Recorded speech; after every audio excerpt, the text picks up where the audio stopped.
Yon, isang magandang araw ng Sabado mga ka-cubes. Welcome back sa ating channel. So bali ito, mag-aalas 8:30 ng umaga na ngayon. So bali, makikita nyo kanina, kakatapos lang natin ng delivery ng Subway. Unang order natin kanina Subway for $8. So ngayon, andito naman tayo sa Walmart. Papunta tayo ng Walmart. Meron tayong order for $17. So napakalapit lang ng delivery. Dito lang sa halos sa tapat lang ng condominium namin. Kaya kinuha ko na. Kahit medyo mababa ang bayad, $17, bababa pa sa akin yung mga ka-cubes. So bali ito. So share ko lang. So bali hindi tayo nakapag part-time, hindi tayo nakapsundot-sundot ng biyahe itong buong linggong to. So bali pinahinga ko mga ka-cubes. Meron na naman nangyari hindi ka nais-nais sa atin mga ka-cubes. So bali ano, dito nadali tayo ng kidney stone mga ka-cubes. Malas-malasan, Diyos ko, nung Tuesday. So bali nataka tayo ng kidney stone. Nagpunta tayo ng ER kasama si nag-iisang ikaw. Sobrang sakit pala ng kidney stone mga ka-cubes. So yun, so bali mamaya pag-usapan uli natin. Andito na ako sa Walmart. So tapusin muna natin to. So ayan, as usual, una natin titignan is yung ano ba yung pamimilihin natin. So ayan, bago tayo pumasok sa loob, tinitignan ko na yan. So ganyan lang ang apps. Few moments later. So eto, dumating na tayo sa bahay ni customer. Drop off na natin tong unang Walmart order natin.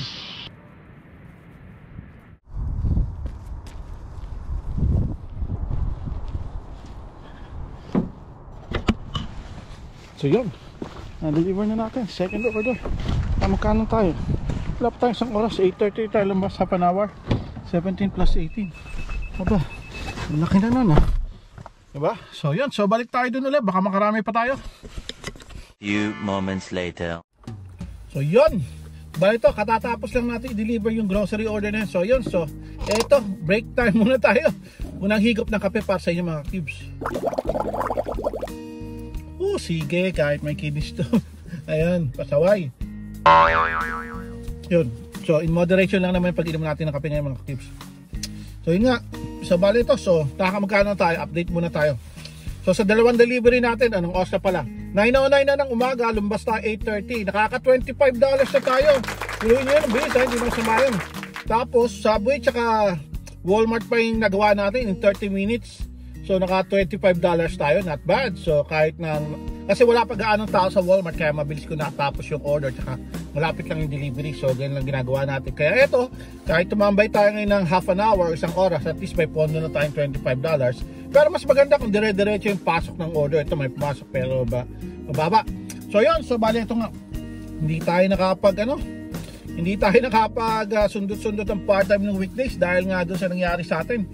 Halos na lahat na ng bato meron na ata tayong magka-cubes. So bali unang-una dati gallstones. So balit lang naman. So okay na surpass natin gallstones. Ngayon naman kidney stones. Ano ba yan? Pero buti malit lang. 2 cm lang daw mga ka-cubes. Tapos yun nga, pumunta tayo ng ER kasama si nag-iisang ikaw. Di tayo nakapasok na matest. So bali yun. So biniresetahan tayo ng gamot. Tapos yun nga. Tapos inano tayo sa urologist. So meron tayong appointment sa February 14 sa urologist. Tapos yun, so inihintay mag-pass out yung bato. Pero tingin ko na ilabas ko na rin naman ata. Kasi meron nang lumabas na mga durog-durog na mga bato, parang buhangin. Saka yun nga, may batong maliit na dalawa na hindi ko na nakakuha yung isa pero yung isa nakakuha ko na itabi ko para ipapakita ko sa doktor kung ano. So maliit lang siya, napakaliit lang talaga, parang buhangin lang talaga. So yun, hopefully na i-pass out ko na kasi hindi na gaano masakit yung tagiliran ko, yung kanan, yung right kidney. So, napakasakit, sabi ng doktor alam ko yan, mas masakit pa yan sa panganganak. So mas gugustuhin pa daw ng mga babae na mga anak kaysa magka-kidney stones dahil sobrang sakit daw talaga. So totoo yun, na-experience ko, sobrang sakit po talaga. So hopefully hindi nyo ma-experience o hindi maano kasi between 30 to 50 years old daw yun dumarating mga ka-cubes. Kaya ingat-ingat po tayo. Kaya ngayon kami ni Mrs. hindi naman kami talaga malakas sa maalat din. Tsaka kung ano, ewan ko, talaga lang dumaan lang talaga sa part ng buhay natin nagkaroon tayo ng kidney stone. Kaya ito, inom tayo ng tubig ngayon, yung nakarata, para tayong bloated sa kakainom ng tubig, yun. Nailabas natin kahit papado yung bato. Hopefully yun na ngayon, o meron pa tayong hinihintay na yung talagang malaki na sinasabi na, pero sana wala na. So yan, so bali ito, so hintay-hintay na muna tayo ng order. Tapos tignan natin kung magkano tayo ngayong araw na to. So baka bukas pahinga muna tayo, or half day lang tayo bukas. So papahinga ko tulad ng ginawa ko, pinahinga ko muna yung katawan ko kasi napakasakit yung tagiliran ko nun. So yan, so kita-kits tayo maya mga ka-cubes. Update ko na lang kayo kung magkano kikitain natin yung araw na to. So ito mga ka-Kibs, pangatlong order. Halaan nyo kung saan. So ayan, McDonald's ulit tayo. So McDonald's pero ibang McDonald's. Ibang McDonald's. So ayan, so ito pangatlong order natin, McDonald's. So tara, pasok tayo sa loob mga ka-Kibs.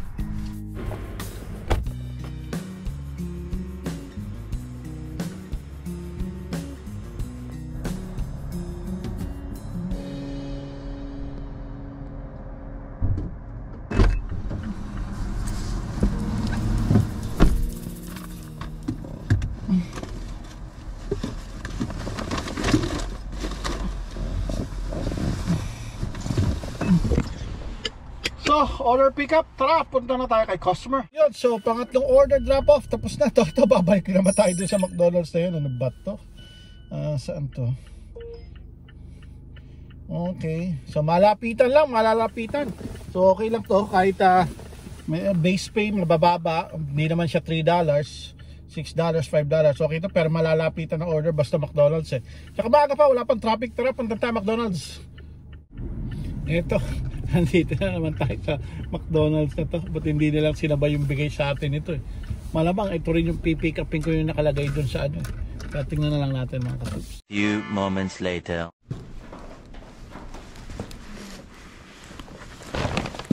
Hi, delivery? Is it for AirTag? Yep. It's 2565. 2565. Okay. Thank you. I get it.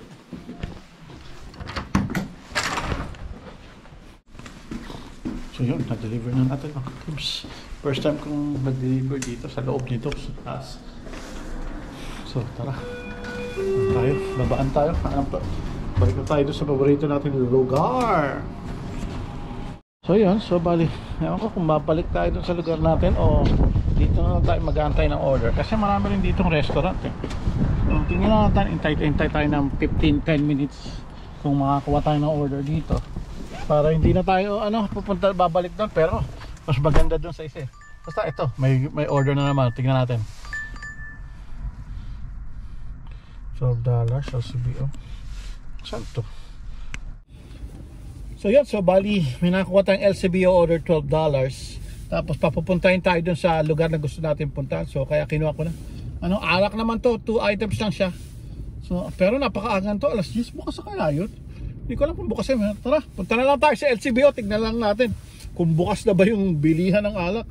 Kasi alam ko normally alas 11 pa nagbubukas yun, 11 pa eh. Pero 10 AM pa lang naka-order na siya. So anyway, so tara, punta tayo doon. Few moments later. Eto mga ka-Kibs, pang 5 order. Napakaagang alak nito para sa customer LCBO. Tara, pasok tayo sa loob. So malapit lang naman delivery nito. Tapos babalik tayo doon sa lugar natin. Grabe, alas 10 ng umaga. Alak. Ang gandang agahan to ah. So yun, so ganun lang. Mabilisang pick up. Grabe, $12 agad. Grabe naman kadikit ito. $12 agad yun. So wala pang 1 minuto nakalabas na tayo. Grabe, dikit itong may park sa atin. Luwag naman. So yun, so tara. Punta na tayo kay customer mga ka-Kibs. Ayos to, dire-diretso yung order natin ngayon. Paga tayo mga $50 ngayong umagang to. Grabe, sobrang lapit pa lang delivery nito. Wala pang 1 kilometro. Di-deliver na natin to. So ayos. Wala pa siyang 1 kilometro. Deliver na natin to agad. Biruin mo yun. Yan ang mga delivery for $12. Less than 1 kilometer.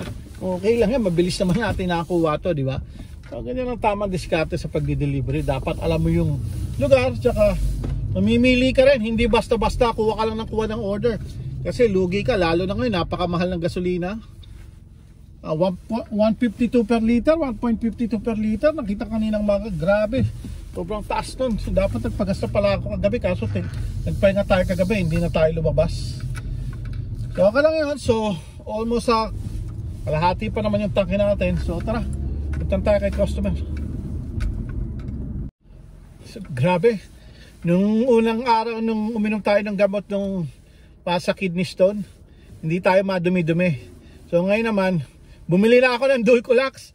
Hindi ko pa naiinom. Eto naman, napipili ko. Dumi naman tayo ng dumi ngayon. Grabe, bato. Tinigil ko kasi yung painkiller. So Hindi naman na kasi gano'ng masakit. Sabi, inumin ko lang yung painkiller kapag yung talagang sumasakit. So ngayon, okay naman, bearable siya. So almost 2 days o isang araw ko na atang hindi siya iniinom. So ito, nabuti na dumi na tayo kasi ilang araw din ako hindi nakadumi. Mga almost 2.5 days din tayo hindi nakadumi. So ngayon, ito, para ubaano yung tiyan natin. Kaya pagtapos itong delivery, uwi muna ako siguro. Tapos doon daw ulit tayo sa bahay magantay ng order. So yun muna. Naku, na-traffic pa tayo dito sa stoplight. Ang tagal. So 1 minute na lang, nandun na tayo sa customer.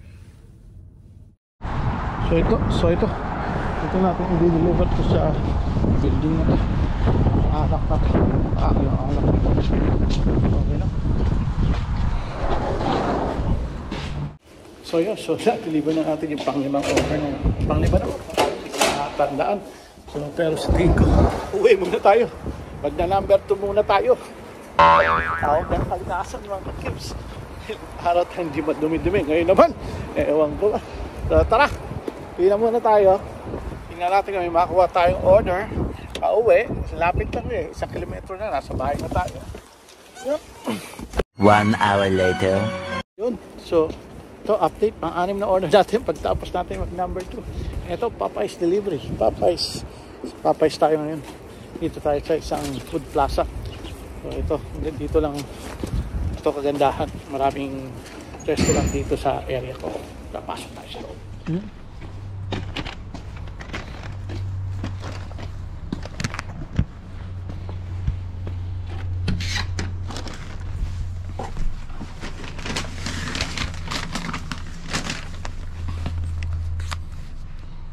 Pusa pa.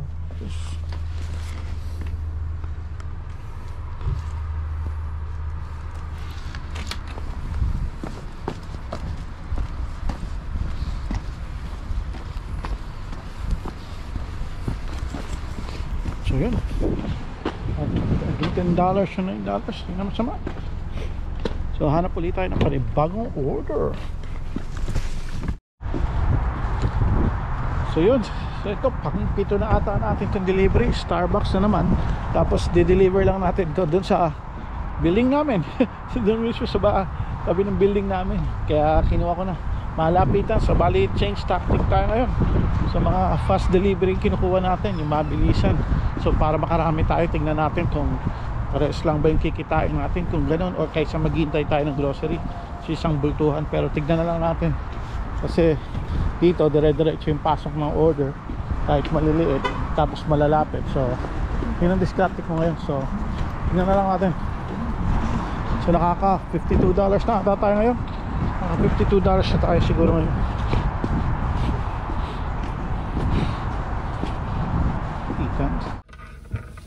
So ayan, so tara, punta tayo kay customer. So bali yun, so ganun lang, diskarte muna natin ngayon. So hindi muna tayo magiging medyo picky para makarami tayo ng order. So maraming chance na batuhan din tayo ng order. Kasi pag namimili tayo ng malalaki, parang hindi tayo binibigyan ng order lagi. Kasi decline tayo ng decline. Lalo na yung DoorDash ko, napakababa ng acceptance risk ko. Kasi doon sa DoorDash, majority grocery order ang kinukuha ko doon. Pero dito sa Uber ngayon, Uber kasi naman taga number 1 na paramihan ng order. Marami talaga ang Uber. So kaya dito, pwede tayo mamili dito.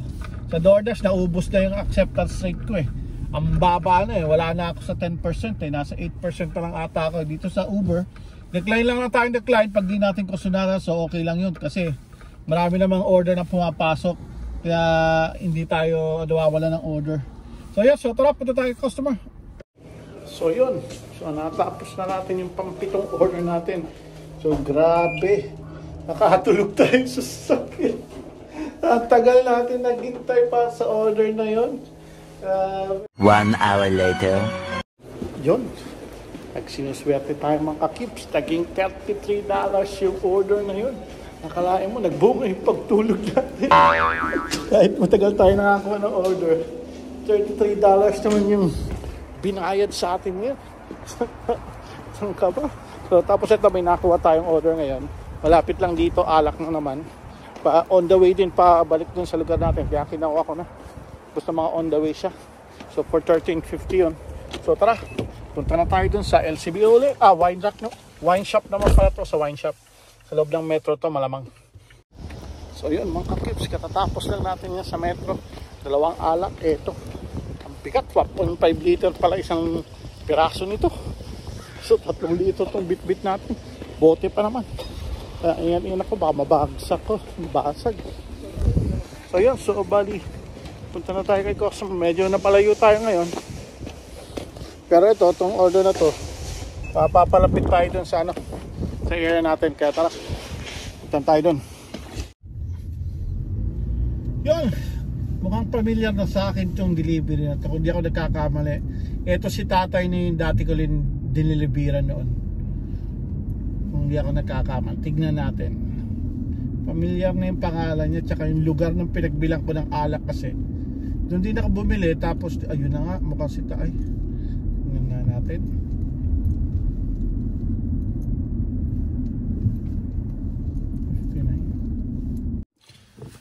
So yan, na-deliver din natin. Kala ko wala si kuya eh. Kasi tagal yung sumagot eh. Sayang talaga yung bahay na pabayaan. Ito nga rin yung dati kong diniliberan noon. Sabi ko, parang hindi nyo na maintain. Parang mag-isa lang siya rito. Ayos pa naman yung bahay, pero hindi nyo na maintain. Ewan ko, nakakapag-drive pa rin siya. Medyo may kaedad na si kuya eh. Ayan, tignan nyo yung bahay kung sana. Ayan yung bahay niya. Malaki yan. Tapos yun doon, parang hindi niya na maintain yung ano. Marami na andyan na yung labasa. Ano. Medyo marami ng kalat-kalat doon sa harap. Anyways, sayang. Tinanong pa nga ako kung Pilipino daw ako. Sabi ko, opo. Ako po yung nag-deliver sa inyo dati. Sabi sa kanya. Okay, and then, Tagalog siya. Wala siyang kasama sa bahay. Isa lang siya. Asan nga yung ano niya? Malaking bahay niya para sa kanya. Pero dalawa yung sasakyan. Ewan ko kanya, yung isa parang hindi na umaandar yung isang sasakyan. Yan. Parang nakatambay na lang isa. Yung isa siguro yung dinadrive niya kasi driver's license yung ilang niya. Lumang model pa. Tapos wala yun. Paano kaya yun? Sayang yung bahay niya. Ay, hirap talaga pag mag-isa ka dito or wala kang kamag-anak. Kaya kami ni Esme, ewan ko, ipon. Tapos uwi ng Pilipinas since wala nga kaming anak. So yun ang plano namin. So sa Pinas talaga magre-retire. Kaya isa rin yun sa dahilan na hindi kami nakabili ng bahay dito. Dahil may bahay naman kami sa Pilipinas nung nagdudubay pa ako. Doon na nakabili na ako ng townhouse noon. Tsaka si SP meron naman din silang, may lupa din sila sa Pilipinas. So doon talaga kami magre-retire tingin ko. So yan. So ganyan lang ang buhay ng ka-cubes. Balik na tayo doon sa lugar natin.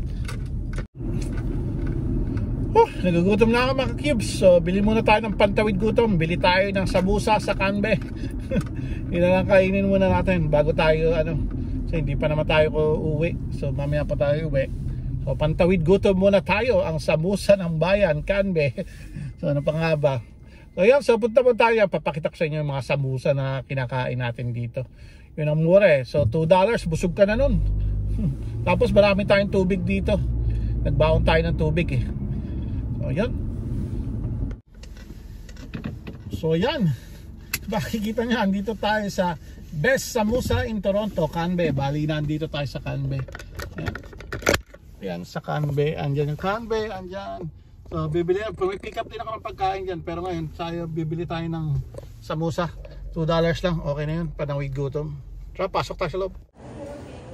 Yan, so dito tayo bumili ng samosa. Ayun yung mga samosa. Hintay ko lang yung order.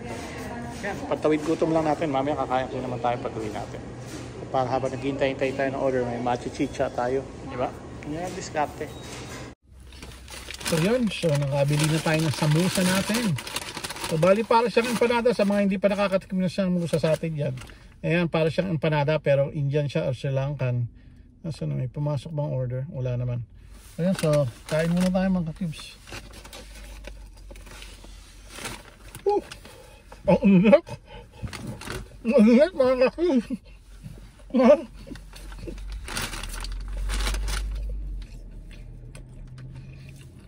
Ang init niya. Medyo maanghang siya. Pero meron naman silang mild samosa, yung digar maanghang, yung order nyo. Kasi si Mrs. paminta lang, maanghang niya. Lahat sa kanya maanghang. So anyway, so kain muna ako mga ka-cubes. Ito mga ka-cubes, di ko alam kung pang 7, pang 8 to. Nawala na yung bilang ko kanina. Bali kasi nakatulog tayo, nawala na yung bilang ko kung ilang delivery din tayo. Ito for $21, malapit lang din. Bakain ako. Malapit lang yung delivery kaya kinuha ko na. So tingin ko makaka 150 na rin tayo siguro. Okay na, tama na yun, pengan tayo. Bahala na, ngayon natin, di pa rin pala tapos magluto kasi si nag-iisang ikaw natin, nagluluto pa siya. So yun, so kita-kits tayo maya-maya ulit. Cube, si ano, pangalan mo? Bini. Si Benny, yung nag-message sa akin. Ito, na-meet ko, tama-tama, meron na delivery. Naka-araw, so yun. So yun, so bali natapos na natin yung ano, grocery. So on the way na tayo kay customer. So nga pala, shoutout kay Sir Benny. Bali na-meet natin siya dyan habang nag-grocery pick up tayo dyan sa DoorDash dito sa Superstore. Kasama niya yung ano niya, pamilya niya. So bali, siya ata yung bagong dating na nag-message sa akin doon. Kadarating-lating lang din dito sa Scarborough, Ontario. Malapit lang kami, halos magkapit-bahay lang kami sa Brimley ata siya. Ako naman dito ako sa ano dito lang ako sa Scarborough Town Center So sakto namimili sila diyan. So namit niya ako. So hindi ko akalain nga kasi sabi ko sino yung humaharang sa akin. So ako naman sa oy, ganun na lang din ako sa alam mo naman, di natin kilala. Pilipino. So yun nga, buti sinabi niya siya si Benny yung nag-message sa akin dun sa last vlog natin. So yun, so bali heto, punta na tayo kay customer mga ka-cubes. So kita-kits ulit tayo mamaya.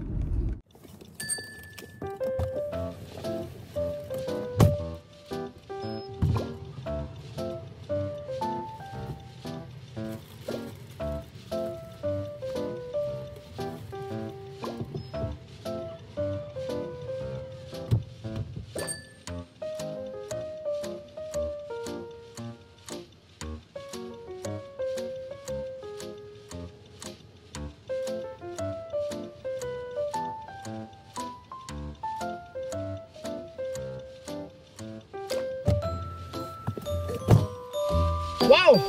Grabe! Almost $28 ang binayad sa atin doon. 27.91 to be exact. Ang binayad sa atin sa delivery naman. Ang pinakita lang sa atin is $21. Buti hindi ko dinecline yun. Kasi napakaselang ko sa ganyan. Pag below $21 or below $20, hindi ko kinukuha yan. Pero since malapit lang, tsaka alam ko itong condominium na to, hindi lang kailangan iakyat sa taas. Diyan lang sa table iiwan, kaya kinuha ko. So buti na lang, di ako nag-alangan ko. Buti na lang. Kahit nag-alangan tayo ko na, kinuha pa rin natin. Kung hindi, wala nga tayo. So bali, ewan ko, nakakamagkano tayo. Mamaya compute natin kung nakakamagkano tayo. Tapos ito, binuksan ko na rin yung ano, panibago schedule natin. So si Uber, bubuksan ko na rin. Kasi rush hour na ngayon. Ano na ngayon? Peak hour na ngayon ng dinner time na. So tingnan natin. Kaso nga pala, magandang weather ngayon mga ka-cubes. Lahat ng tao nasa labas. Nakita ko, daming tao sa grocery store. Sigurado basta sa mall nito maraming tao. So anyways, so yun, so balik muna tayo dun sa pinagtatambayan natin. So tapos kwentuhan ulit tayo. Kung meron na naman to, rapid delivery naman to. Kaso pag rapid delivery, kuripot $7 lang for 8 ano, grocery din to. Wag na. So balik tayo doon. So yun, time check tayo mga ka-cubes. So 5:30 na ng hapon, medyo dumidilim-dilim na. Makikita nyo at lumalamig-lamig na ulit. So bali, update. So nakakamagkaan tayo. Bali, hindi ko na alam kung naka-8 o naka-9 na tayong delivery. So bali in total, ito tinotal ko na $158.93 na tayo. Hindi naman sa mga 12, ba't sa tayo 150, akalain mo yun. So bali sa Uber, medyo bumagal yung Uber. Sa umaga lang siya mabilis. Nung umaga dire-diretso, kaya naka-almost magkano ba tayo sa Uber? $46.77 tayo doon. Tapos pagkatapos doon, nung bandang tanghali na, puro DoorDash na. Nag-DoorDash naman na. So dire-diretso yung DoorDash. So ngayon lang huminto ulit. So mas marami na tayo kita sa DoorDash. Almost naka $100 may kita tayo sa DoorDash. So hindi na masama yun. So tara. So mayroon pa tayong ilang oras na natitira bago tayo umuwi. So tignan natin kung magkano abutin ng ating araw ngayon. So yun, kita-kits ulit tayo mga ka-cubes. Few moments later. So yun mga ka-cubes, bale ito, so uwi na tayo. Pero since gaya nga ng sinabi ko kanina, parang naglili si Esme. nagpapabili ng hamburger ng Jollibee. Kaya ito, bumili tayo online. Kasi may promotion din online. Pag above $30 yung nabili mo, less $10. Kaya yun ang ginawa natin. So, order tayo ng $30 something. Tapos, so, bali 28 lang binayaran o 23 binayaran natin. Kaya nga, less $10. So, yun. So, bali ito. Dito tayo sa loob ng town center. Pick upin na natin yung Jollibee na pabili ni Nag-iisang Ikaw. Tapos, suwi na tayo. Bali naka almost 180 to be exact. $179.94 ang ating kinita. So, isang order na lang sana yun. Kaya natin maka 200. Kaso, natamad na ako. Bukas na lang. O, yan mga ka-cubes. So, bali, ito tayo ngayon. Yung pinaprepare na yung order natin na yung order natin. Pineapple juice na lang daw kulang. So, bali, try na lang natin. Try na lang natin. Grabing mahal na ngayon. Kaya binili ko na lang basic aloha at saka yung hamburger ni SB. Tapos dalawang peach mango pie. Okay na yan. Yun lang. Tapos dadaan na lang sa food court siguro. So bari, binuksan ko rin yung app ko sakaling may magandang order tayong makuha. Kunin na natin. Pasabay, sayang naman. Sayang din yun. So yun. So bali, naghahalo pa pala sila ng pineapple juice. Kaya natagal. So yun. So yun, naghahalo pa sila ng pineapple juice. Hihintay na lang yung pineapple juice. So yun. So bali, nakaboss na rin yung apps ko kung sakaling may pumasok. Kunin natin. Sa food court o kaya dito. Pero may online delivery. Ayan. Online delivery yan. Tignan lang natin. Try natin. Walang pumapasok na order mga ka-cubes. Kung ayaw na tayo bigyan, kota na daw tayo. So, ba? Masarado lang sana natin $200 o $20 na lang. Isang malaking order ng $20 na lang. Okay na sana. Kaso wala talaga. Bukas na lang. Ito yung mga ka-cubes. Kung kailan pasakay na tayo sa sasakyan. Tsaka naman may pumasok na order. Nandun na tayo sa parking sa sasakyan. Pumasok yung order. Jollibee din. Ang pipick upin natin. So, dalawang order for $21. So, bali, ito na ang magsasara ng delivery natin ngayong araw na to. So, pag pumasok na lahat-lahat, officially, naka $200 tayo sa isang araw. So, diba? Tangka pa. Yan ang discarding Pinoy dito sa Canada. So tara, pasok na tayo sa loob. So tapusin natin ito para makauwi na tayo. Kasi inintay na Esme yung hamburger niya. So ito mga ka-cubes. Ito. Isa sa mga last na second to the last na delivery natin. May nakuha kasi tayong dalawang Jollibee na order. So ito. Deliver na natin to. Ito na, dito na sa building namin yun. So, pero liver tour na lang, hindi nakalagay dito. Iwan na lang daw sa lobby. Hindi na natin kailangan umakyat. Pero since may access ako dito, so doon ko siya sa lobby iwan para hindi mawala dito. Kasi kung dito ko iwan to, baka may access naman ako rito eh. Parehas lang ng isang loob. Dito pala. So, pwede ko siya iwan sa loob. Okay ha? So yan, so dito ko siya iiwan. Dito natin siya iiwan. Ayan. Natin iwan yan. Tapos picture natin siyempre. Picture natin. Yun.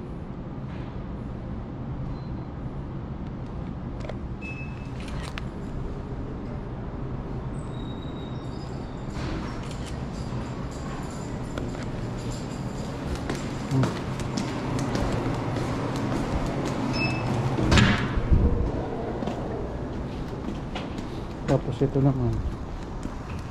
Tapos yung susunod na Jollibee, ayan, 3.6 kilometers, 7 minutes. So tara, pamukawin tayo.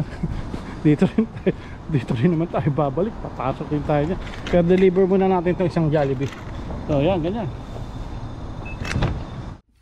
Yun, so bali ito, maganda-ganda ang kinalabasan ng araw natin yun. Kahit nakatulog tayo na naman sa sakyan ngayong Sabadong to.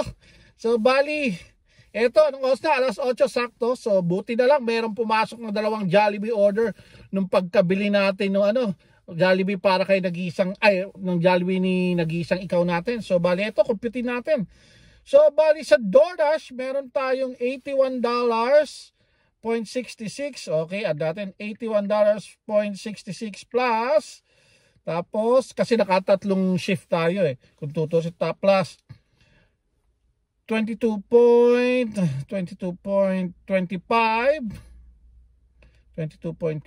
plus, magkano yung last natin, plus 15.25,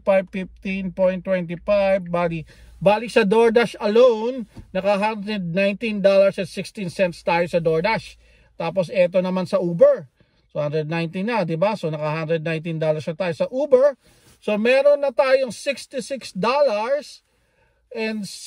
So $66 plus $66.06 equals 185. Tapos po, meron pa po tayong hinihintay na $15 tip kung makikita nyo, kasi ewan ko makikita nyo dito. Wala nang signal dito.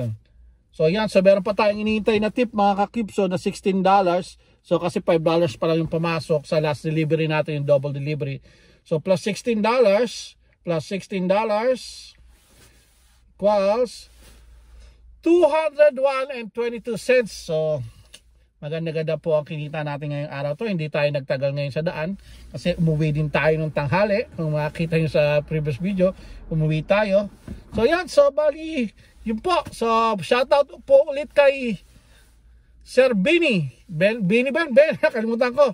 Shoutout po. So sana po magkita ulit tayo sa daan dyan. Kahit saan magkita. Pag nakita nyo ako, tawagin nyo na ako. Yun po mga ka-cubes, marami pong salamat. Wag po natin kalimutan mag-subscribe at mag-like sa aking mga videos. Pwede nyo rin pong bisitahin yung Facebook page natin. Yun din po yung pangalan, Master Cube Road Adventures. Bali, pinopost ko rin din po yung mga clips, yung mga Walmart find natin. So yun, pero hindi po talaga na-active, pero pipilitin natin mag-upload din sa Facebook. So yun po muna mga ka-cubes, kita-kits po ulit tayo. Salamat!